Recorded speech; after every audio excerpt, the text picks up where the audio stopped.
টাঙ্গাইল শাড়িকে নিজেদের দাবি করে ভারতের করা নিবন্ধন বাতিলে আইনি প্রক্রিয়া শুরু করেছে বাংলাদেশ। শীঘ্রই এ বিষয়ে ইতিবাচক অগ্রগতি হবে বলে জানিয়েছে শিল্প মন্ত্রণালয়।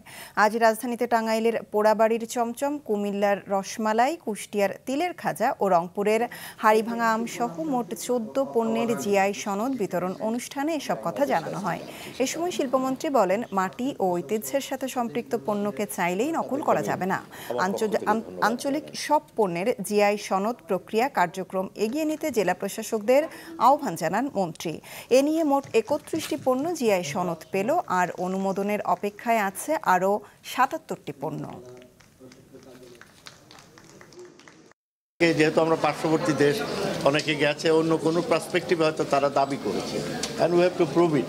স্বাভাবিকভাবে করতেই পারে একজন, এবং সেটাকে আমরা নিশ্চয়ই আমাদের দাবি সঠিক, এবং আমরা অবশ্যই আশা করি টাঙ্গাইলের যে শাড়ি যে ইয়েটা আমাদেরই থাকবে বাংলাদেশে। বিদেশি যারা আছে তারাও যেন আমাদের প্রতি অ্যাট্রাক্ট পাচ্ছি, এবং মানসম্মত যে প্রোডাক্ট এগুলি আমরা তৈরি করতে চাই, এবং তৈরি হচ্ছে আমাদের এখানে।